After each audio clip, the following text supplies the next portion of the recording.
আমি সেদিন নিউ মার্কেটে গেছিলাম কিছু স্টেশনারি আইটেম কিনতে। তো তোমরা কি দেখতে চাও যে আমি কি কি কিনেছি? চলো, এটা দেখতে হলে আজকে পুরো ভিডিওটা এক টানে তোমাদের দেখতে হবে। তো সর্বপ্রথম আমি এখানে হচ্ছে একটি ক্যানভাস প্যাড কিনেছি। এই ক্যানভাস প্যাডটার টেক্সচার খুবই ভালো ছিল। এটা আমি হচ্ছে মাঝারি সাইজেরটা নিয়েছি, আমি A4 সাইজেরটা নেইনি। কারণ আমি এই ক্যানভাস প্যাডে ফার্স্ট টাইম আমি পেইন্টিং করব। আর সেক্ষেত্রে দেখা যাবে যে আমি যেহেতু পেইন্টিং এ ভালো না, তো যদি পেইন্টিংটা আবার তেমন একটা ভালো না হয়, তাই আমি আর বড় সাইজেরটা কিনিনি। এইটার টেক্সচারটা খুবই ভালো, খুবই স্মুথ, এবং পেইন্টিং এর জন্য আমি মনে করি এই প্যাডটা বেস্ট। তোমরা যারা এটা কিনতে চাও, এটা কিন্তু নরমাল স্টেশনারি দোকানে পাওয়া যাবে না। এটা কিনতে হলে যে বড় বড় লাইব্রেরি গুলো আছে, বা 10 নাম্বার বলো, কিংবা তোমরা যারা মিরপুর এরিয়ার এদিকে থাকো তারা বুঝবে। আবার নিউ মার্কেট আছে, সেখানে যে পাইকারি হিসাবে তোমরা এটা কিনে আনতে পারবে।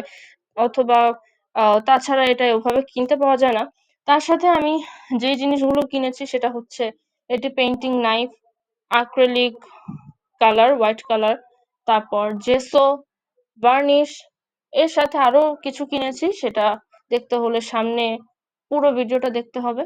এখানে আমি একটি acrylic ছুরি কিনেছি, যেটা আমার কাছ থেকে নিয়েছে 40 টাকা। পুরা একটা সেট আমি কিনিনি, কারণ সেটটা আমার অত এখন মনে হচ্ছে না প্রয়োজন, যেহেতু আমি পেন্টিং এ তেমন একটা ভালো না।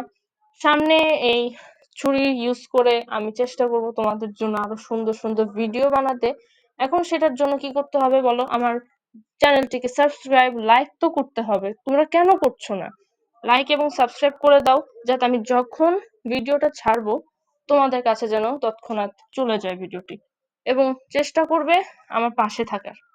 এখানে আমি একটি অ্যাক্রিলিক হোয়াইট কালারের বোতল খুলে দেখাচ্ছি। এটি ছিল হোমমেড, জেসোটা হোমমেড ছিল। তোমরা জানো যে জেসোটা ইউজ করা হয় সাধারণত ক্যানভাসের জন্য, কারণ ক্যানভাসটার টেক্সচারটা মসৃণ হয় না, তো ওইটা স্মুথ করতে আমরা জেসো ইউজ করে থাকি। জেসোর পাশাপাশি আমি এখানে কিনেছি হচ্ছে একটি ভার্নিশ, যেটা কিনা কোনো পেইন্টিং কে গ্লসি লুক দেয়। তোমরা সবাই জানো। এখানে তোমাদেরকে দেখাতে যে আমার হাতে একটু লেগে গেছে। আমি এখানে আরো কয়েকটা জিনিস কিনেছি, সেটা হচ্ছে একটি ফ্যান ব্রাশ, তারপর একটি পেইন্টিং আলাদা একটা অ্যাক্রিলিক কালারের আমি একটা বক্স কিনেছি, তারপরে 3 প্যাকেট আমি দেখতে পাচ্ছ মোল্ডেড ক্লে কিনেছি।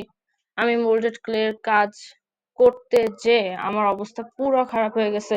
আমার এর আগে এটা দেখতে হলে পূর্বের ভিডিওটা দেখতে হবে। ওটা করতে আমার অনেক কষ্ট হয়। ভাইরে ভাই, আমি জানি না মানুষ কিভাবে এটা দিয়ে এত ইজিলি কাজ করে। হইতে পারে তাদেরও কষ্ট হয়, বাট ভিডিওতে অত বোঝা যায় না।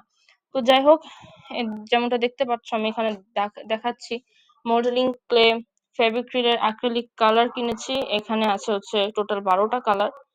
এটা আমি খুলে তোমাদের দেখিয়ে দিচ্ছি। এটা হচ্ছে blue colour, navy blue, white, সাথে সাথে আরো অনেক কালারই আছে।